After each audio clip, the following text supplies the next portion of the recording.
Bienvenidos al segundo periodo. Hoy vamos a trabajar la variación del sonido en la física. La fecha del día de hoy, 18 de mayo del 2020. El timbre es la cualidad del sonido que nos permite identificar el foco que lo emite. Un diapasón, un violín, una flauta y el gong pueden emitir la misma nota musical. Pero al ver el gráfico de cada uno de ellos es fácil distinguir cuál es el instrumento que lo escucha y determina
¿Qué instrumentos alcanzaste a reconocer?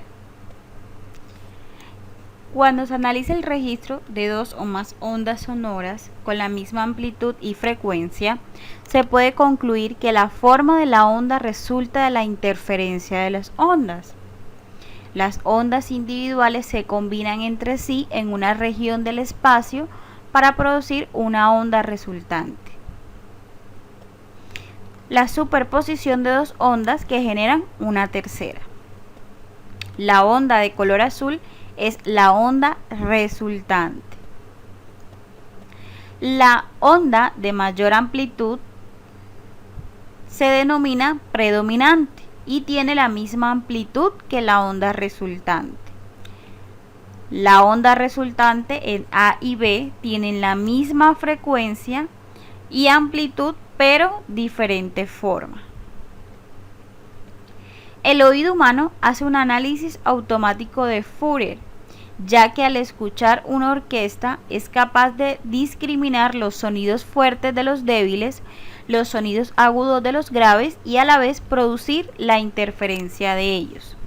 ¿Qué instrumentos alcanzas a identificar y menciona si su sonido es grave o agudo?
Pulsaciones.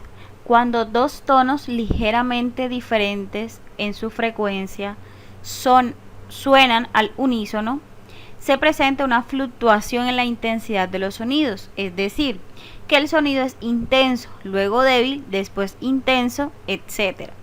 A este fenómeno de interferencia se le conoce como pulsaciones o trémolo.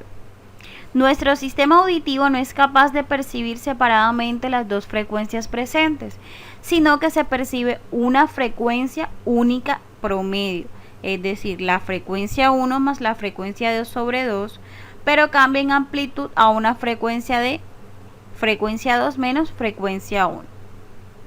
Un ejemplo, si superponemos dos ondas senoidales de 300 Hz y 304 Hz, nuestro sistema auditivo percibirá un único sonido cuya altura corresponde a una onda de 302 Hz. Es decir, si yo sumo 300 más 304, eso me da 604. Entre 2 es igual a 302 Hz, que corresponde a la onda que nosotros alcanzamos a escuchar, que percibe nuestro sistema auditivo. Y la amplitud varía con una frecuencia de 4, es decir, 4 veces por segundo. ¿Por qué 4? Porque si yo resto una frecuencia con la otra frecuencia, el resultado me va a dar 4. Pulsaciones se perciben para diferenciarlas en las frecuencias de hasta aproximadamente 15 a 20 Hz. Diferencias mayores de 15 a 20 Hz le dan al sonido percibido como un carácter áspero, mientras que si la diferencia aumenta, comienza nuevamente a percibirse las dos ondas simultánea y separadamente.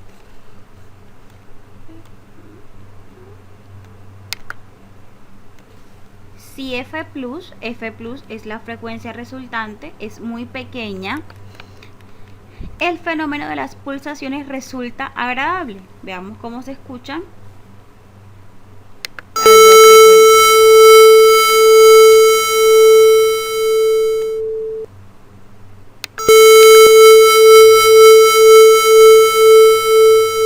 De hecho, la mayoría de los registros de los órganos eléctricos imitan electrónicamente este fenómeno.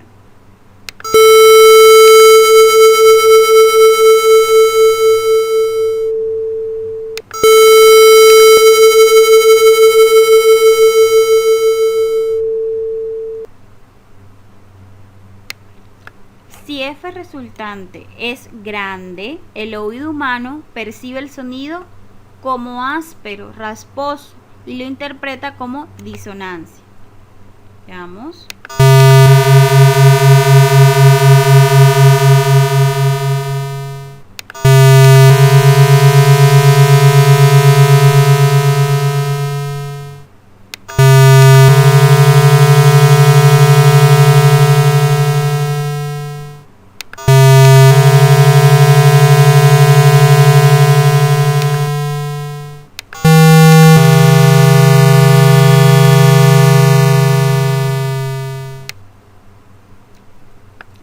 Esta relación de frecuencias corresponde a lo que los músicos denominan un semitono. Cuando las dos frecuencias suenan simultáneamente, producirán una frecuencia de pulsaciones resultantes de unos 8 Hz para frecuencias F1 y F2, del orden de magnitud de los 134 Hz, de unos 20 Hz para el orden de magnitud de los 440 Hz, y de unos 62 Hz para el orden de magnitud de los 1047 Hz. Todos estos corresponden a notas musicales.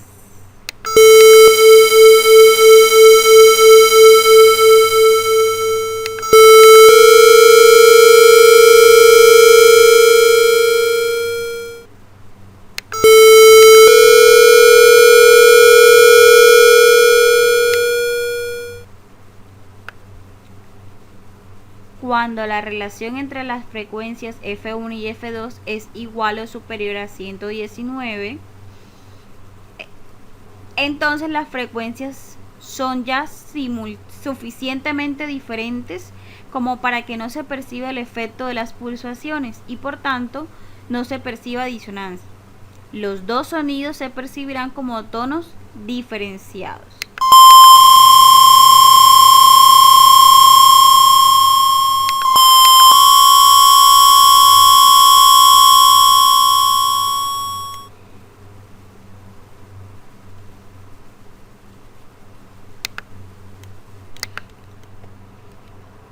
Seguramente has oído pasar un auto a toda velocidad junto a ti cuando estás pasando al borde de la calle. ¿Qué ocurre con el sonido del motor?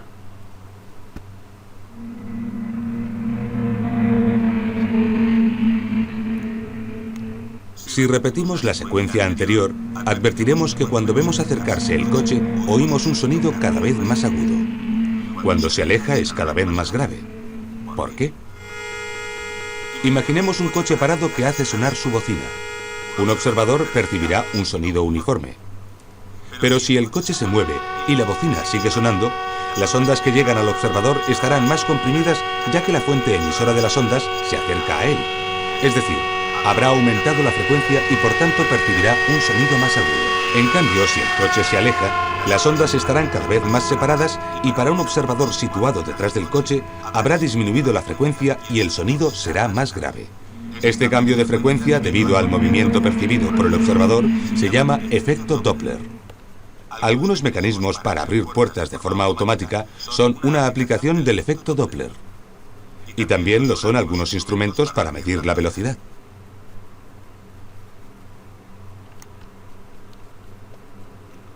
El efecto anterior ocurre porque una fuente de onda se mueve respecto a un observador, mientras que el medio en que se propaga la onda se encuentra en reposo respecto al observador.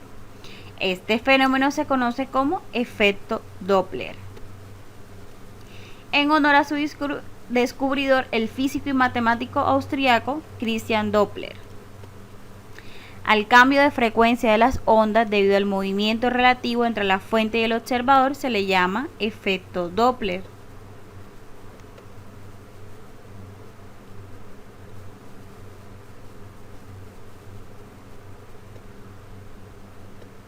El siguiente esquema permite encontrar la relación exacta entre la frecuencia emitida por la fuente y el observador. Si el observador está en reposo y la fuente que se acerca a él emite una señal, esta será percibida por el observador con una mayor frecuencia que la emitida. Y la fórmula que le relaciona es F sub 0, que corresponde a la frecuencia percibida del observador, B la velocidad de la onda, B sub F velocidad de la fuente y F sub F frecuencia con la que la fuente emite ondas. Si el observador se encuentra en reposo y la fuente se aleja de él, la señal emitida por la fuente se percibe con una menor frecuencia. F sub 0 es igual a B sobre B más B sub F por F sub F.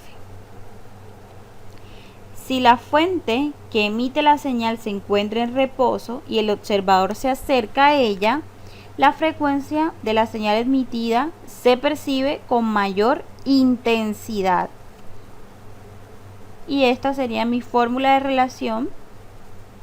Y por último, si la fuente se encuentra en reposo y el observador se aleja de ella, la señal emitida por la fuente será percibida con una menor frecuencia. Entonces, mi fórmula se relaciona con esta.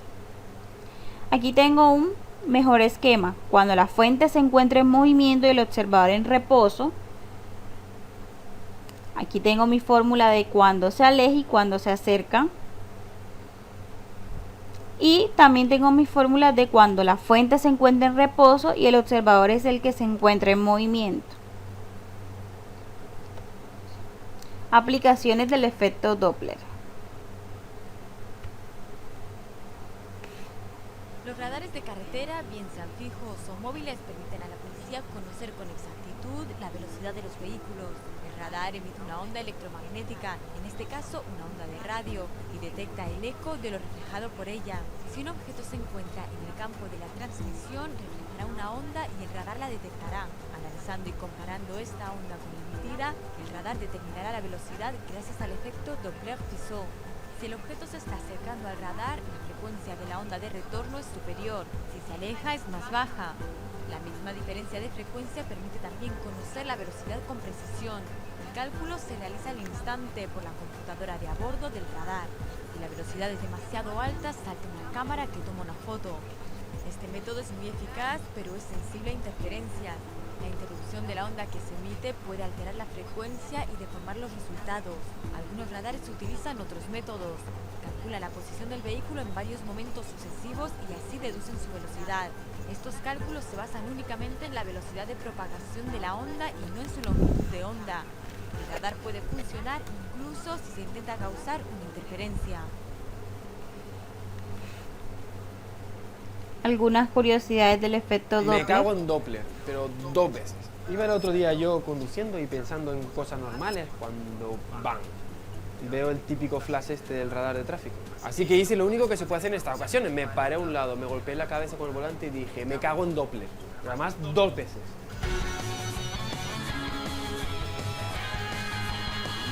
Ahora tú dirás, ¿qué tiene que ver la expansión acelerada del universo, el inicio del universo, el Big Bang, y tu multa por exceso de velocidad con Christian Andreas Doppler?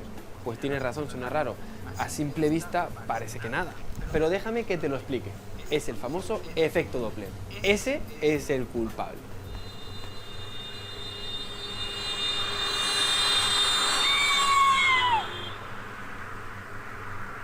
¿Te has fijado en cómo suena la bocina de ese coche a medida que se va acercando? ¿A qué se deben esos cambios en el sonido de la bocina? Amigos, ese es el efecto Doppler. El sonido es una onda, como una ola. Al acercarse el emisor, la bocina, esos picos de la onda se aprietan, están más cerca unos de otros. Se dice que la frecuencia aumenta. Al alejarse, los picos se separan, persiguiéndose una frecuencia menor de la que realmente es la emitida por la bocina. El sonido, por lo tanto, depende de la posición y el movimiento relativo del receptor. Con ese movimiento, el sonido cambia de frecuencia. El sonido se hace más agudo cuando el emisor se acerca y más grave cuando se aleja. Lo mismo ocurre con la luz. La luz es una onda electromagnética. Para el caso de la onda electromagnética, las diferentes frecuencias de vibración son lo que definen el espectro electromagnético, toda la colección de ondas que hay. Al igual que el agua puede estar como hielo, líquido o vapor, solo cambiando la temperatura, con las ondas electromagnéticas podemos pasar de microondas a infrarrojo, luz visible, ultravioleta, rayos gamma, rayos X, con solo cambiar la frecuencia de la onda electromagnética, porque al fin y al cabo son lo mismo. Fíjate, la luz visible es un tipo de onda electromagnética y los colores no son sino ondas de diferente frecuencia que forman el arco iris. Desde el rojo, que es el de menor frecuencia, pasando por el amarillo, el verde, el azul y el violeta. Y se diferencian simplemente por la frecuencia de vibración de el campo electromagnético. Así, ¿no? Ahora ya empiezo a entender lo que es una luz infrarroja, luz de menos frecuencia que el rojo, y los rayos ultravioletas, que son aquellos que están con más frecuencia que el violeta. Los átomos además absorben y emiten luz a una frecuencia determinada, en lo que se conoce como resonancia. Como por ejemplo, un vaso al pasar el dedo mojado por el borde empieza a sonar si mueves el dedo a una frecuencia determinada. Es un ejemplo de resonancia. Los átomos también tienen resonancias. Su resonancia forma una especie de código de barras o huella dactilar. Es lo que se conoce como el espectro de absorción o las líneas de Fraunhofer. Y esto es un mecanismo ideal para estudiar la composición del universo. Como una cerradura que solo abre la puerta de la llave, cuyos dientes coinciden exactamente con los huecos que hay en la cerradura, la luz del sol es la llave que nos abre la puerta de su composición. Solo la combinación perfecta de elementos químicos puede encajar con las líneas del espectro de la luz. Y observando la luz de otras estrellas lejanas, podemos también ver de qué están compuestas. Y al hacerlo observamos algo muy extraño. El espectro de luz de la estrella parece corresponderse en gran medida a la de nuestro Sol, y por lo tanto a los compuestos que ya conocemos, como el hidrógeno, el helio, el carbono. Sin embargo, se encuentra ligeramente desplazado. Sí, es el efecto Doppler. El movimiento de la estrella afecta la frecuencia de la luz que está emitiendo, haciendo que aquí, en Tierra, veamos su DNI, el espectro de frecuencias, de una forma diferente. Si esas líneas del espectro se desplazan hacia regiones de menor frecuencia, la estrella se está alejando de nosotros, en lo que se conoce como desplazamiento hacia el rojo, o red shift. Mientras que si esas líneas se desplazan a regiones de mayor frecuencia, la estrella se está acercando. Hay un desplazamiento hacia el azul. ¿Y todo esto qué quiere decir? Pues bien, en 1929 Edwin Hubble dirige su telescopio hacia un grupo de galaxias. En un conjunto de noches históricas que cambiarían la cosmología para siempre, Hubble observa algo